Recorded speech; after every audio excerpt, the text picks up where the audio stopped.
नमस्कार विद्यार्थी मित्रांनो, मी डॉक्टर किशोर बागडे आणि आपण बघत आहात YouTube channel medical admission guidance. या चॅनलद्वारे मेडिकल ॲडमिशन संदर्भात लागणारी सर्व माहिती विद्यार्थी व पालक यांच्या गरजा लक्षात घेऊन वेळोवेळी प्रसारित केली जाते। तरी हा चॅनल अजून सबस्क्राइब केला सबस्क्राइब करा, बेल आयकॉनवर क्लिक करा आणि आपल्या मित्रांना शेअर करा।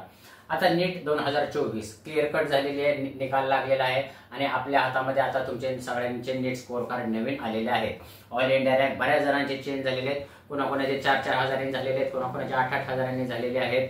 तर ज्यांना एक प्रश्न त्यांनी बरोबर लिहिला त्यांना खूप फायदा झालेला आहे, ज्यांनी एक प्रश्न चुकला त्यांचा बऱ्यापैकी नुकसान झालेले। आता हे आपल्या नशिबाचा भाग आहे। आता महत्त्वाचं म्हणजे आता काउन्सिलिंग चालू होणार। आता महाराष्ट्राची काउन्सिलिंग कधी चालू होईल आणि तुमच्या महत्त्वाच्या डेट्स काय आहेत ह्याचा अभ्यास करण्यासाठी माहिती घेण्यासाठी आजचा व्हिडिओ आहे।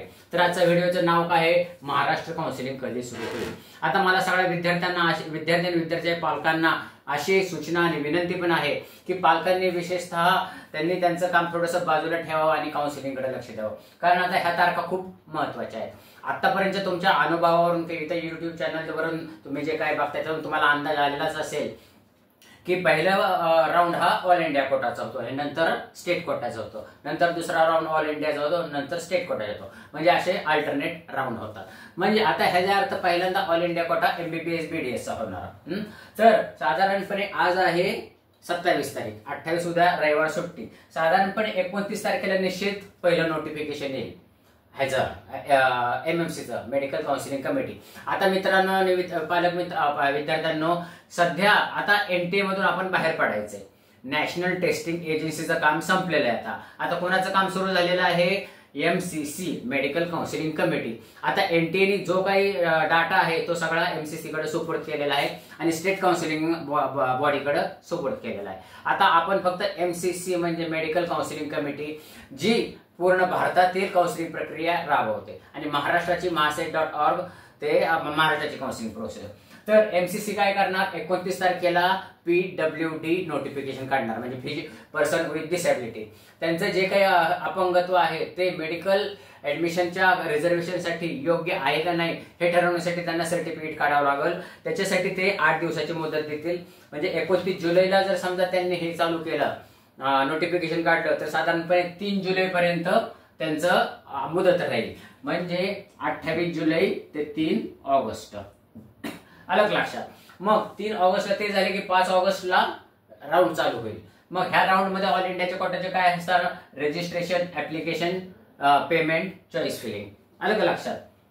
पहिल्यांदा रजिस्ट्रेशन करावं लागेल, ऍप्लिकेशन करावं लागेल, मग पेमेंट करून मग चॉईस फिलिंग म्हणजे तुम्हाला कुठल्या कॉलेजला ऍडमिशन घ्यायचे ते भरावं लागेल। आणि हे झाल्यानंतर साधारणपणे हे सगळं 5 ते 10च्या दरम्यान एक 5 दिवस त्यांना देतील आणि 12 ते 13 ऑगस्टच्या दरम्यान पहिली ऑल इंडिया कोटाची लिस्ट लागेल।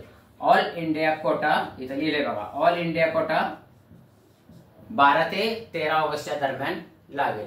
मग आता ह्या दरम्यानच आपली अल्टरनेट म्हणजे जरी असेल तरी आपल्या महाराष्ट्र स्टेटची काउन्सिलिंग प्रोसेस सुरू होईल। आता ऑल इंडिया कोटाची झाली की महाराष्ट्र स्टेटची त्या दरम्यान पण रिझल्ट नंतर लागणार। ह्याचा अर्थ ऑल इंडिया कोटाचा पहिला राऊंड जर 12 ते 13 ऑगस्टला डिक्लेअर होणार असेल तर आपला राऊंड 15 ऑगस्टच्या नंतरच डिक्लेअर होणार। म्हणजे त्याच्यासाठी महाराष्ट्र सरकार म्हणजे महाराष्ट्र काउन्सिलिंग कमिटी जी आहे, महाराष्ट्र CET सेल, त्यांची रचना कशी असेल ते आता आपण अभ्यास करूया। आपण तर बघितलं 29 ते 3 ऑगस्ट पर्यंत PWD साठी दिलेले आहेत, एक आठवडा दिलेले आहे। मग त्याच्यानंतर आता महाराष्ट्र सरकार एक काम करू शकतं, जसे की कर्नाटक सरकारने केलेले आणि केरळ सरकारने केलेले रजिस्ट्रेशन, तसं रजिस्ट्रेशन लवकर करून घेऊ शकते की पुढचा वेळ वाचवण्यासाठी। मग ते 29 ते 3 ऑगस्टच्या दरम्यान सुद्धा रजिस्ट्रेशन घेऊ शकतात, फक्त लिस्ट लावू शकत नाही। त्याच्यामुळं महाराष्ट्र सरकार पुढच्या आठवड्यात म्हणजे पुढच्या सोमवार नंतर सुद्धा ते रजिस्ट्रेशनची लिंक ओपन करू शकतात। त्याच्यामुळे विद्यार्थी व पालकांनी नेहमी सतर्क राहावं आणि जर समजा त्यांनी तसं केलं नाही तर जास्तीत जास्त 5 ऑगस्ट ते 10 ऑगस्ट 5 ऑगस्टला तर ते रजिस्ट्रेशनची लिंक ओपन करणार। मग आपल्याला काय काय करायचंय महाराष्ट्र सरकारसाठी, पहिल्यांदा रजिस्ट्रेशन ऍप्लिकेशन, नंतर पेमेंट 1000 रुपये ओपन साठी आणि 500 रुपये कॅटेगरीसाठी। हे मागच्या वर्षाचं आहे, ह्या वर्षी पण तेच असेल, चेंज झाला तर आम्ही सांगूच तुम्हाला। मग पेमेंट केल्यानंतर त्यांची मेरिट लिस्ट लागणार, महाराष्ट्र सरकारची मेरिट लिस्ट लागणार नाही। ह्याच्यामध्ये तुम्हाला काय मिळणार, SML ही सगळ्यांची कुतूहलता आहे, SML कधी येणार, SML कधी येणार। म्हणजे साधारणपणे SML आपल्याला 10 ऑगस्टच्या दरम्यान लागू शकतो. 10 ते 15 ऑगस्टच्या दरम्यान आपल्याला एसएमएल ची लिस्ट लागू शकतो, म्हणजे स्टेट मेरिट लिस्ट नंबर. आणि त्या एसएमएल वरूनच तुम्हाला अंदाज येतो की आपल्याला कुठे ऍडमिशन मिळणार आहे आणि साधारणपणे मेरिट कितीपर्यंत जाईल. अलग लक्षात. म्हणजे 29 ते 3 ऑगस्टच्या दरम्यान रजिस्ट्रेशन ऍप्लिकेशन आणि पेमेंट, किंवा जर समजा महाराष्ट्र सरकारने तसं केलं नाही तर 5 ते 10च्या दरम्यान तर त्यांना रजिस्ट्रेशन करणं कंपल्सरी आहे. म्हणजे ऑगस्ट महिन्याचा पहिला आठवडा खूप महत्वाचा आहे. आणि 10 ऑगस्ट नंतर मग मेरिट लिस्ट 16 ऑगस्टला लागल्यानंतर आपल्याला चॉईस फिलिंग करायची आहे, कॉलेजची चॉईस फिलिंग करायची की जे तुम्हाला आम्हाला ह्या कॉलेजला ऍडमिशन पाहिजे. तर ते कधी होईल? 16 ते 20च्या दरम्यान होईल.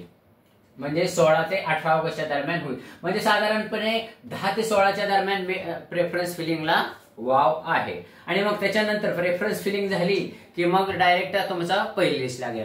म्हणजे महाराष्ट्राची पहिली लिस्ट 20 ते 25 ऑगस्टच्या दरम्यान लागणार एमबीबीएस बीडीएस साठी. हे माझं सगळं एमबीबीएस बीडीएस साठी आहे. मग बीएमएस बीएचएमएस साठी नंतर, फिजिओथेरपी साठी नंतर. तर मित्रांनो, आजचा आपला जो काही विषय होता महाराष्ट्र काउन्सिलिंग कधी चालू होईल आणि कधी पहिली लिस्ट लागल, तर ह्याच्या साधारणपणे आमच्या अभ्यासानुसार निश्चितच 20 ते 25च्या दरम्यान पहिली मेरिट लिस्ट एमबीबीएस बीडीएस साठी लागणार. बीएमएस आणि फिजिओथेरपी बीएचएमएस साठी नाही. ती त्याच्यानंतर ह्यांचा राऊंड झाल्यानंतर तो राऊंड होईल. आणि group A, group B, group C बद्दल मी पुढच्या व्हिडिओमध्ये बघणार आहे. तो व्हिडिओ तुम्ही निश्चित बघा. 1-2 मिनिटांमध्ये आपण हे सगळ्या गोष्टीवर घेऊ आणि आपला आजचा विषय थांबूया.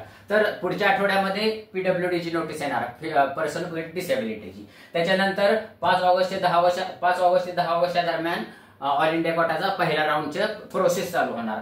आणि ऑल इंडिया कोटाची पहिली लिस्ट 12 ते 13 ऑगस्टच्या दरम्यान लागेल. आणि त्या दरम्यान महाराष्ट्र सरकारचं जर समजा त्यांनी लवकर रजिस्ट्रेशन चालू केलं तर 29 ते 30 ऑगस्टच्या दरम्यान रजिस्ट्रेशन चालू होईल. किंवा जास्त त्यांनी जर 29 ते 30च्या दरम्यान नाही केलं तर 5 ते 10 ऑगस्टच्या दरम्यान निश्चितच रजिस्ट्रेशन चालू होणार. रजिस्ट्रेशन चालू झाली 16 ऑगस्टच्या दरम्यान मेरिट लिस्ट लागल. मग 16 ते 20च्या दरम्यान प्रेफरन्स फिलिंग राहील. आणि 20 ते 25 ऑगस्टच्या दरम्यान पहिला एमबीबीएस बीडीएसचा महाराष्ट्राची लिस्ट लागल. आणि ह्याच्यावरूनच तुमचं पुढचं अंदाज येईल. एवढंच बोलण्यासाठी तुमच्याकडे आलो होतो. ह्या चॅनलला ह्या अशाच माहितीपूर्ण व्हिडिओसाठी ह्या चॅनलला सबस्क्राईब करा, बेल आयकॉनवर क्लिक करा आणि आपल्या मित्रांना शेअर करा. कारण हा चॅनल मेडिकल ऍडमिशन संपेपर्यंत तुमच्या बरोबर राहणार आहे. एवढं बोलून आजचा विषय थांबवतो. जय हिंद, जय महाराष्ट्र.